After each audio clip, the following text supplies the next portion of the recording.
શ્રી ગણેશાય નમઃ. જય શ્રી કૃષ્ણ. આજે આપણે 16 સોમવાર વ્રત કથા કહીશું, વાર્તા કહીશું, વ્રતની વિધિ કહીશું. જો વિડીયો પસંદ આવે તો ચેનલને સબસ્ક્રાઇબ કરવાનું ભૂલતા નહીં, જેથી આગળના વિડીયો તમને મળી રહે. 16 સોમવાર વ્રતની વિધિ. આ વ્રત શ્રાવણ માસના પ્રથમ સોમવારથી 16 સોમવાર સુધી કરવાનું હોય છે. દરેક સોમવારે મહાદેવના મંદિરે જઈ પૂજા કરવી. આ દિવસે ઉપવાસ કરો અથવા એકટાણું કરો અને યથાશક્તિ દાન કરવું. પૂજા કર્યા પછી 16 સોમવારની વાર્તા સાંભળવી અને સાંભળતી વખતે જમણા હાથમાં ચોખા રાખીને મનમાં ઓમ નમઃ શિવાય બોલવું. 16 સોમવાર સુધી આ પ્રમાણે કર્યા પછી વ્રતની ઉજવણી કરવી. એ વખતે ઘઉંનો લોટ 4.5 શેર, ઘી 1.25 શેર અને ગોળ 1.25 શેર લઈ તેનો લાડુ બનાવવો. આ લાડુના 4 ભાગ પાડવા. એક ભાગ મહાદેવના મંદિરના પૂજારીને થાળ કરી આપવો. બીજો ભાગ નાના બાળકોને વહેંચી આપવો. ત્રીજો ભાગ મૂંગા પ્રાણીઓને ખવડાવી દેવો અને ચોથો ભાગ પોતે સહકુટુંબ પ્રસાદ તરીકે આરોગવો. આ વ્રત જો હૃદયપૂર્વક કરવામાં આવે તો વ્રત કરનારે અચૂક તેનું ફળ મળે છે. ભગવાન શંકર અને મા પાર્વતીની કૃપાથી તેની દરેક મનોકામના પૂર્ણ થાય છે. પૂર્ણ શ્રદ્ધાથી કરેલું વ્રત ક્યારેય મિથ્યા થતું નથી. પ્રભુ તેને જરૂર ફળ આપે છે. કથા. કૈલાસ પર્વત પર ભગવાન શંકર અને પાર્વતી સોગઠાબાજી રમતા બેઠા હતા. બાજી પૂરજોશમાં ચાલી રહી હતી. બંનેમાંથી કોઈ હારતું ન હતું અને જીતતું પણ ન હતું. એવામાં રુદ્રદત્ત નામે એક બ્રાહ્મણ ત્યાં આવી ચડ્યો. મહાદેવજીને તેને ન્યાય તોલવાનું કામ સોંપ્યું. એક બાજી પૂરી થતા પાર્વતી બોલ્યા, બોલો બ્રહ્મદેવ, કોણ જીત્યું? મારા પ્રભુ જીત્યા, બ્રાહ્મણે કહ્યું. ખરેખર તો પાર્વતી જીત્યા હતા, છતાં બ્રાહ્મણ જૂઠું બોલ્યો. આમ 3-4 બાજી સુધી બ્રાહ્મણ જૂઠું બોલ્યો. ત્યારે પાર્વતી ક્રોધાયમાન થઈ ઉઠ્યા અને બ્રાહ્મણને શ્રાપ આપ્યો. ભૂદેવ, તારા જૂઠાણાની હવે હદ થઈ ગઈ છે. જા, હું તને શ્રાપ આપું છું, તારા શરીર પર કોટ નીકળશે. એ જ વખતે રુદ્રદત્તના આખા શરીરે કોઢની ફૂટી નીકળ્યા. બ્રાહ્મણે માતાજીને ખૂબ કાલાવાલા કર્યા, ભગવાન શંકરને કરગર્યા, પણ વ્યર્થ. શંકર પાર્વતી અંતર ધ્યાન થઈ ગયા. રુદ્રદત્ત તો રોતો કકળતો ત્યાંથી ચાલી નીકળ્યો. એક સાધુએ તેને ભગવાન શંકરનું તપ કરીને તેને રીઝવવાની સલાહ આપી. આથી રુદ્રદત્તે ભગવાન શંકરનું ઉગ્ર તપ કરવાનો નિર્ણય કર્યો અને તે જંગલ તરફ જવા લાગ્યો. રસ્તામાં ચાલતા ચાલતા તેને એક ગાય મળી. ગાયે રુદ્રદત્તને પૂછ્યું, ભાઈ, તમે સીધ જાઓ છો? પાર્વતીના શ્રાપનું નિવારણ કરવા, ભગવાન શંકરનું તપ કરવા જંગલમાં જાઉં છું, બ્રાહ્મણે કહ્યું. આ સાંભળી ગાયે કહ્યું, ભાઈ, હું પણ દુઃખી છું. મારા આંચળ ફાટફાટ થાય છે, પણ કોઈ દૂધ દોહતું નથી તથા વાછરડા પણ ધાવતા નથી. માટે તમે ભગવાન શંકરને મારા પાપનું નિવારણ પૂછી લેજો. આગળ ચાલતા રુદ્રદત્તને એક થનગડતો ઘોડો મળ્યો. તેને રુદ્રદત્તને કહ્યું, મારે પીઠ પર હીરા મોતી જડેલા પલાણ છે, પણ મારા પર કોઈ સવારી કરતું નથી. માટે મારા પાપનું નિવારણ પ્રભુ પાસેથી જાણતા આવજો. સારું કહી બ્રાહ્મણ ત્યાંથી આગળ ચાલ્યો. થાક લાગતા તે ઘટાદાર આંબા નીચે થાક ખાવા બેઠો. ત્યાં તો આંબાની પણ વાચા ફૂટી. તે બોલ્યો, ભાઈ, મારા ઉપર સરસ મજાની કેરીઓ આવે છે, પણ કોઈ મારા ફળને ચાખતું નથી. માટે મહેરબાની કરીને મારા પાપનું નિવારણ પૂછી આવજો. થાક ખાઈ બ્રાહ્મણ આગળ વધ્યો. થોડે દૂર જતા એક તળાવ આવ્યું. બ્રાહ્મણે તરસ લાગતા તે તળાવમાં ઉતર્યો. એ વખતે એક મગર આવી ચડ્યો અને તેને જોઈને કહેવા લાગ્યો કે ભાઈ, હું આ શીતળ પાણીમાં રહું છું, તોય મારા શરીરમાં દાહ બળે છે, તો તમે મારા પાપનું નિવારણ પૂછી લાવજો. વારું કઈ બ્રાહ્મણ ત્યાંથી ઘોર જંગલમાં જઈ તપ કરવા બેસી ગયો. એક ચિત્તે રુદ્રદત્તે કઠણ તપ કરતા મહાદેવજી પ્રસન્ન થયા અને તેને દર્શન આપી વરદાન માંગવા કહ્યું. બ્રાહ્મણે કહ્યું, પ્રભુ, મને માતાજીના શ્રાપથી મુક્ત કરો, મારો કોઢ મટાડો. મહાદેવજીએ કહ્યું, ભૂદેવ, જો તું સાચા હૃદયથી 16 સોમવારનું વ્રત કરે તો તારો કોઢ મટી જશે અને માતાજીના શ્રાપમાંથી તું મુક્ત બની જઈશ. આ સાંભળી બ્રાહ્મણ ખુશ થઈ ગયો અને ત્યાર પછી તેને ગાયની વાત કરી. તેના જવાબમાં મહાદેવજી બોલ્યા, ગયા જન્મમાં એ ગાય સ્ત્રી સ્વરૂપે હતી. તેણે ક્રોધ વેશમાં આવીને પોતાના ધાવતા બાળકને છૂટું પાડ્યું હતું. એ પાપનું ફળ અત્યારે તે ભોગવી રહી છે. તેનું નિવારણ એ છે કે તું એના આંચળમાંથી દૂધ કાઢી તે વડે મારી પૂજા કરજે. આથી એનું દુઃખ દૂર થઈ જશે. ત્યાર પછી તેને ઘોડાનું દુઃખ કઈ સંભળાવ્યું. તેના નિવારણ અર્થે મહાદેવજી બોલ્યા, ગયા જન્મમાં તે ઘોડો વાણ્યો હતો.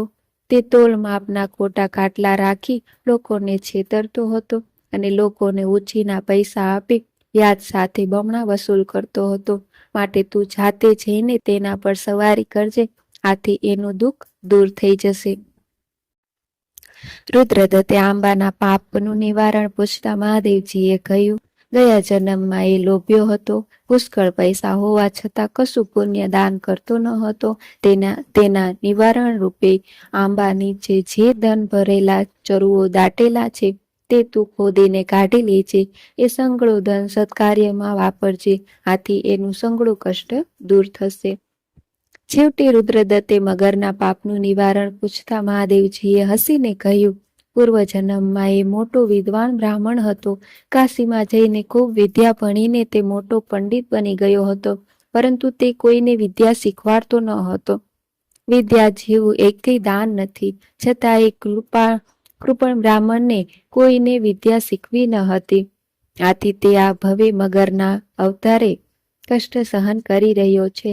તેના નિવારણ રૂપે તું ફક્ત મારા શિવલિંગ પર ચડાવેલું બીલીપત્ર લઈને એની આંખે અડાડજે, જેથી તેની બળતરા તુરંત દૂર થઈ જશે. દરેક જણના પાપનું નિવારણ જાણી રુદ્રદત્ત મહાદેવજીને પ્રણામ કરી પાછો ફર્યો. સૌપ્રથમ તેને મહાદેવજીને ચડાવેલા બીલીપત્ર મગરની બંને આંખે લગાવ્યું. આથી મગરના શરીરમાંથી બળતરા ગાયબ થઈ ગઈ અને તેની જગ્યાએ ઠંડક થઈ ગઈ. તેને ધનના ચરુનો ખોદીને કાઢ્યા અને તે ધન સત્માર્ગે વાપરવાનો સંકલ્પ કરીને આંબાના ઝાડ પરથી કેરી તોડીને ખાધી તો તે અમૃત જેવી મીઠી લાગી. આગળ જતા ઘોડો મળ્યો. તેના પર સવારી કરતા બ્રાહ્મણે કહ્યું, તારા પાપનું નિવારણ થઈ ગયું છે. હવે તારી દરેક મનોકામના પૂર્ણ થશે. પછી રુદ્રદત્ત ગાય પાસે પહોંચ્યો. તેના નિવારણ અર્થે તેને આંચળમાંથી દૂધ કાઢી મહાદેવજીનું સ્મરણ કરી એક શિલા પર અભિષેક કર્યો કે તરત જ ગાયનું દૂધ દૂર થયું અને નાચતા કૂદતા વાછરડા આવીને તેને ધાવતા લાગ્યા. શ્રાવણ માસ આવ્યો એટલે રુદ્રદત્તે 16 સોમવારનું વ્રત આદર્યું. 4 મહિનાનું વ્રત કરી બ્રાહ્મણે ઉજવણું કર્યું. બ્રાહ્મણની અડંગ શ્રદ્ધા અને ભક્તિથી ખુશ થઈ મહાદેવજીએ તેનું શરીર પહેલા હતું એનાથી પણ અધિક કંચનવર્ણ બનાવી દીધું. પાર્વતીના શાપમાંથી મુક્તિ મેળવી રુદ્રદત્ત પોતાના ગામના પાદરે આવ્યો. ત્યાં તેને એક વિશાળ મંડપ બાંધેલો જોયો. તેના દેશાવરના રાજકુંવરો અલંકાર વસ્ત્રો સજીને બેઠા હતા. રુદ્રદત્તે ત્યાં ઉભેલા એક માણસને પૂછતા જાણવા મળ્યું કે આજે રાજાની કુંવરીનો સ્વયંવર છે. રુદ્રદત્ત આ બધો ઠાઠ જોતો એક બાજુ ચૂપચાપ બેઠો હતો. ત્યાં એક ચમત્કાર સર્જાયો. એક શણગારેલી હાથણી સૂંઢના સોનાના કળશ લઈને ડોલતી આવી પહોંચી અને મંડપ બહાર ઉભેલા રુદ્રદત્ત પાસે આવી તેના પર કળશ ઢોળી દીધો. આ જોઈ ત્યાં ઉપસ્થિત સૌ કોઈ આશ્ચર્ય થયું, પરંતુ શરત અનુસાર રાજાએ પોતાની દીકરી રુદ્રદત્ત સાથે પરણાવી અને યોગ્ય પહેરામણી આપી. તેની સાથે કુંવરીને વળાવી ઈશ્વર પાર્વતીની કૃપાનું આ ફળ હતું. રુદ્રદત્તે 16 સોમવાર પૂરા આસ્થાથી કર્યા હતા. આથી તેને રાજકુંવરી મળી હતી. થોડા સમય પછી રાજાનું મરણ થતાં તે રાજા બન્યો અને કુંવરી રાણીનું પદ શોભાવતી હતી. રાજાએ ફરી 16 સોમવારનું વ્રત કર્યું.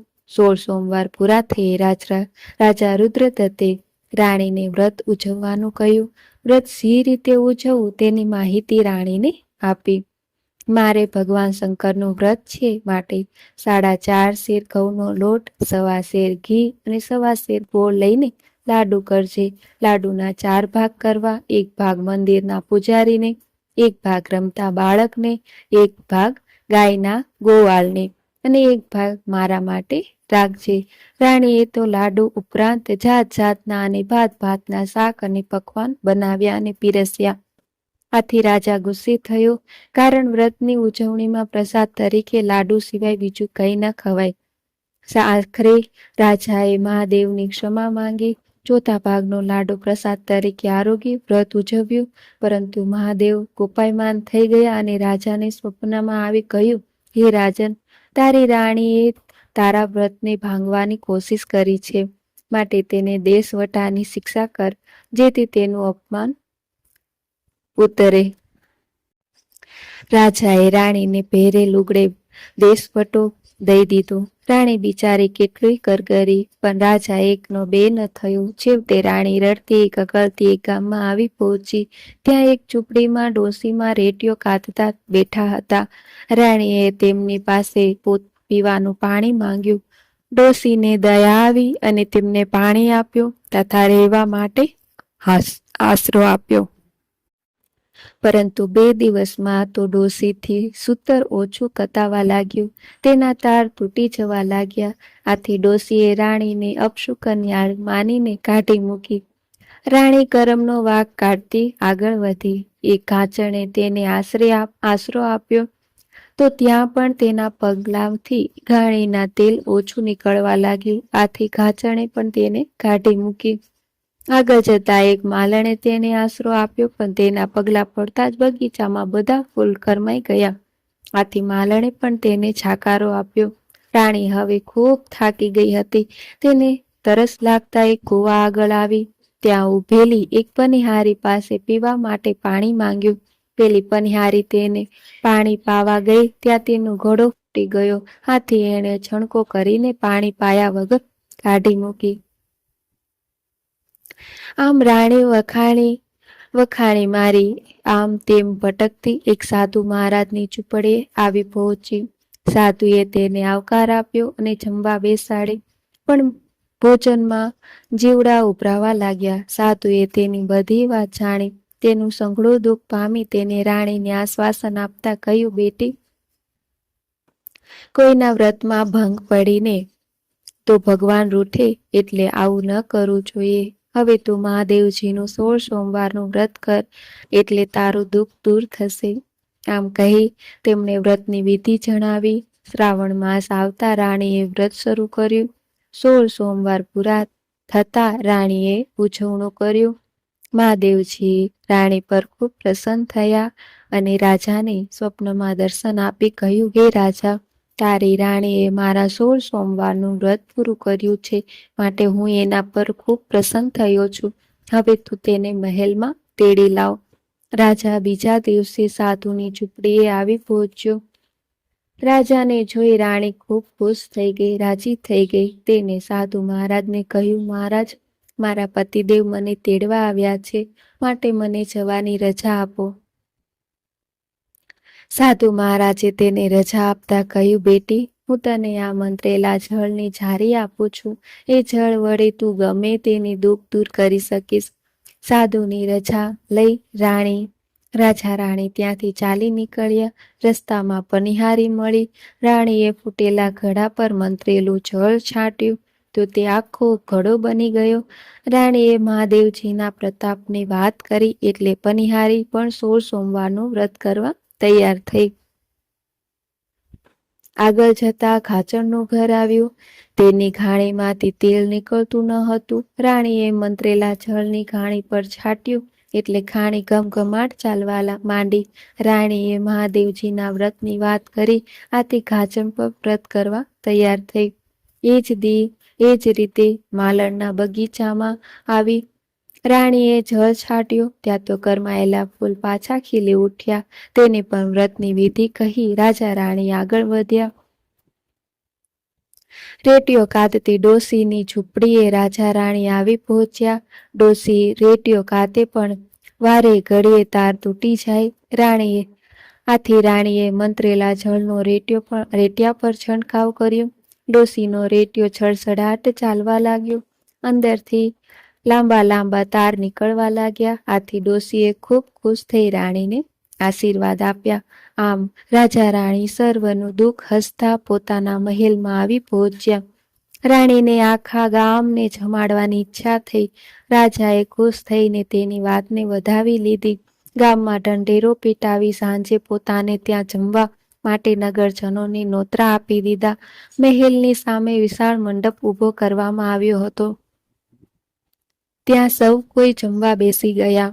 જાત જાતના અને ભાત ભાતના પકવાન પીરસતા હતા. સૌ કોઈને પ્રેમથી જમાડતા હતા.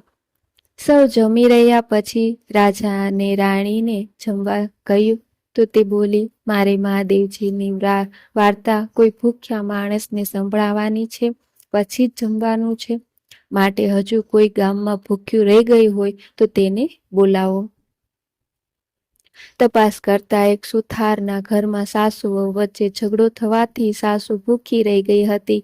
તે વૃદ્ધ હોવાને લીધે પૂરું સાંભળી શકતી પણ નહોતી અને કે પૂરું જોઈ શકતી પણ નહોતી.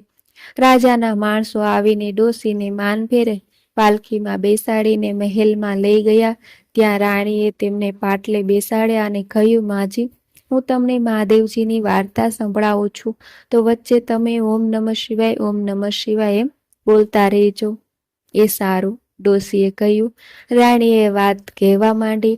ડોસીને વાર્તા સંભળાય નહીં કે ન સંભળાય કે ન તો તે વચ્ચે વચ્ચે મોટેથી બોલી ઉઠ્યા, ઓમ નમઃ શિવાય, ઓમ નમઃ શિવાય.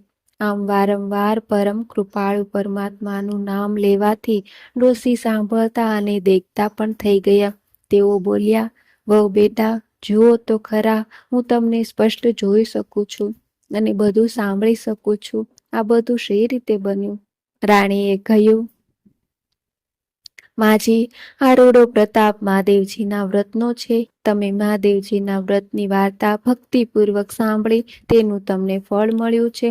રાણીએ ડોસીને 16 સોમવારની વ્રતની વિધિ જણાવી અને તેમને જમાડીને વિદાય કર્યા. મહાદેવજીનો આવો પ્રતાપ જાણી ડોસીના દીકરાએ અને વહુએ પણ 16 સોમવારનું વ્રત કરવાનો નિશ્ચય કર્યો. થોડા સમય પછી રાણીએ એક સુંદર દીકરાને જન્મ આપ્યો. દીકરો યુવાન થતા રાજાએ તેને ગાદી સોંપી દીધી અને તેઓ વનમાં તપ કરવા ચાલી નીકળ્યા. હે શંકર ભગવાન, જેવા રાજા રાણી અને કુંવરને ફળ્યા એવા તમારું વ્રત કરનાર, કથા સાંભળનાર સૌ કોઈને ફળજો. જય શંકર, જય મહાદેવ. ઓમ નમઃ શિવાય.